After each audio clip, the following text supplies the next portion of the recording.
ሰላም ጤና ይስጥልን። ቻናሉ ኢትዮ ማለዳ ነው። የኢትዮጵያ ኢኮኖሚ አጣብቂኝ ውስጥ ስለመግባቱ የሚያትቱ ዓለም አቀፍ 3 ሪፖርቶችን እንደሚከተለው እናስደምጣቸዋለን። ሶስቱም ሪፖርቶች ለሀገሪቱ ፈተና ናቸው። ለመንግስት መንገዳገድን፣ ለህዝቡ ደግሞ የማይቋቋመው የኑሮ ውድነት ይፈጥራል ተብሎም ይጠበቃል። ተሰሙታላችሁ። ከሰሞኑ የኢትዮጵያ ማክሮ ኢኮኖሚ ላይ ስለተጋረጡ አስቸጋሪ ሁኔታዎች የሚያትቱ 3 የተለያዩ ሪፖርቶች ወጥተዋል።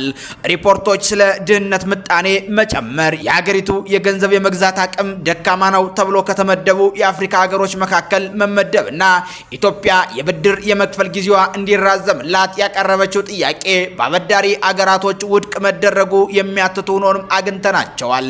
ሁሉንም በቅደም ተከተል እናስደምጣቸዋለን። አብራችሁን ቆዩ። ሳብስክራይብ ማድረግ አይዘንጋ።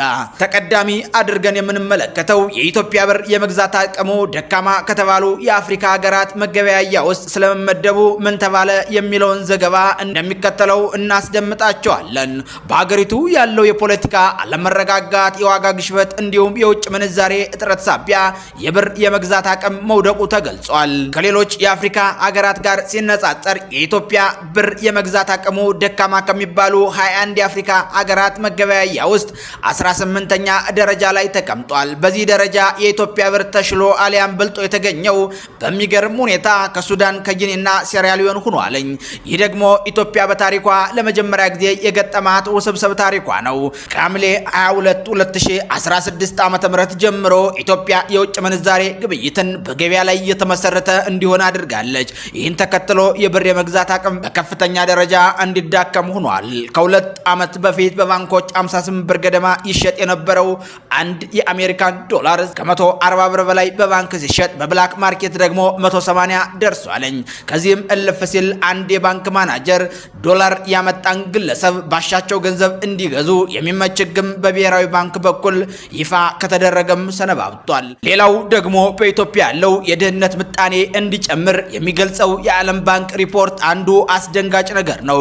ባለፉት 20 ዓመታት በሀገሪቱ ያለውን የድህነት መጠን በመቀነስ ረገድ ውጤታማ ስራ መከናወናቸውን የሚጠቅሰው የዓለም ባንክ ሪፖርት ከ4 ዓመት በፊት በኢትዮጵያ 39 በመቶ የነበረው የድህነት መጠን በዘንድሮ ዓመት ወደ 43 በመቶ ሊያሻቅብ እንደሚችል ዓለም ባንክ በሪፖርቱ አመላክቶታል። ለዚህ ዋነኛ ምክንያት አርጎ ያስቀመጣቸው ደግሞ የኮቪድ-19 ወረርሽኝ፣ በትግራይ ክልል ሲካሄድ የነበረው ጦርነት፣ የዋጋ ግሽበት፣ ድርቅ፣ የጠቅላላ የሀገሪቱ ውስጥ ምርት ጂፒዲ እድገት የተጓተተ መሆኑ ሀገሪቱ ድህነትን ለመቀነስ እንዳትችል ያደረጓት ተግዳሮች መሆናቸው ተገልጿል። አሁን ላይ ያለው የዋጋ ግሽበት በተለይ በከተማዋ ነዋሪዎች ላይ ከፍተኛ ጫና እያሳደረ መሆኑ ሪፖርቱ የጠቀሰ ሲሆን በገጠራማ የሀገሪቱ ክፍል የሚኖሩ አርሶ አደሮችም ቢሆኑ ምርታቸው በተገደበ ገበያ ስለሚሸጡ ገቢያቸው አነስተኛ መሆኑም ተመላክቷል። በተጨማሪ በገጠር ከሚኖሩ ማህበረሰብ 86 በመቶ የሚሆነው ጎልማሳ የመጀመሪያ ደረጃ ትምህርት ያላጠናቀቁ ናቸውም ተብሏል። ይህንን የሚጠቅሰው የዓለም ባንክ ሪፖርት በተያዘው የአውሮፓውያን ዓመት በኢትዮጵያ የድህነት መጠን ሊያሻቅብ ይችላል የሚል ትንበያውንም አስታውቋል። የዓለም ባንክ ሪፖርት ይህንን ይበል እንጂ መንግስታችን ግን ጉለቱን ሲያምን አይደመጥም። በእርግጥ የዓለም ባንክ ሪፖርት አሁን ላይ መሬት ላይ ያለ ብንል ማጋነን አይሆንም። መንግስታችን ግን ከዚህ በተቃራኒው እድገታችን ያስቀናቸዋል ሲል ራሱን ያቆለባብሳል። ስንዴ ኤክስፖርት እያደረግን ነው፣ ራብ የለም ሲልም ይረገረጋል።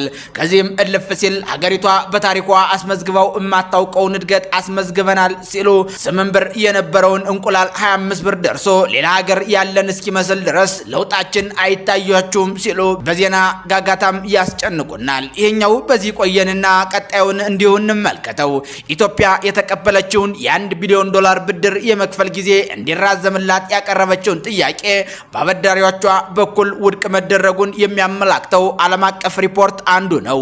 ይህኛው ደግሞ ሌላው የሀገሪቱ ፈተና ነው። ለመንግስት መንገዳገድን፣ ለህዝቡ ደግሞ የማይቋቋመው የኑሮ ውድነትን ይፈጥራል። ምክንያቱም መንግስት የተበደረውን ብድር ለመክፈል የሚያስጨንቀው ህዝቡን ነውና በግብርና በተለያዩ ሰበቦች ኢትዮጵያ በወቅቱ ያልከፈለችውን የ1 ቢሊዮን ዶላር ዩሮ ቦንድ በተመለከተ በገንዘብ ሚኒስቴር ልዑክና በግል አበዳሪዎች ኮሚቴ መካከል ሲደረግ የነበረው ድርድር ያለ ስምምነት መጠናቀቁ እጅግ ያስደነግጣል።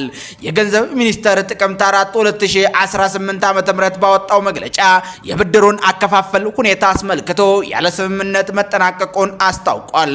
ስምምነቱ መቼ ነበር መሆን የነበረበት ስንል ከመበደሩ በፊት ነው። ከተበደሩ በኋላ ይህንን ማለቱ ወጭት ጥዶ ማልቀስ ነውና ይሉታል። በድርድሩ ወቅት ኢትዮጵያ ዋይት ኤንድ ኬዝ እና ላዛርድ የተሰኙ የህግ እንዲሁም የፋይናንስ አማካሪዎችን ይዛ መቅረቧን አስደምጠዋል። ኢትዮጵያ ሁሉንም አበዳሪዎች በእኩልነት ማስተናገድ የሚለውን አቋሟን በድርድሩ ወቅት እንዳንጸባረቀችም ተመላክቷል። ሁለቱ አካላት ስምምነት ላይ እንዳይደርሱ ካደረጓቸው ጉዳዮች አንዱ የግል አበዳሪዎች ከሌሎች አበዳሪ አገራት በእኩል ዓይን መታየት አለባቸው የሚለው የኢትዮጵያ መንግስት አቋም ነውም ተብሏል። የቦንድ ገዢዎችን የወከለው አበዳሪዎች ኮሚቴው በአሁኑ ሰዓት ድርድሩ ፍሬ አልባ ደረጃ ላይ ነው የሚል ድምዳሜ ላይ መደረሱም ተሰምቷል። በዚህ ሳቢያ የህግ እርምጃን ጨምሮ ሁሉም አማራጮች እያጤነ መሆኑም ተሰምቷል። ታዲያ አበዳሪ ዝም ብሎ አያበድርም እና አለመስማማቱ በዚህ ከቀጠለ ሀገራችን ምን ሊገጥማት ይችላል የሚለውን ለማሰብ ይከብዳል። ለዛሬው በዚህ ቆየን። ቻናሉ ኢትዮ ማለዳ ነው። መልካሙን ሁሉ ተመኘንላችሁ።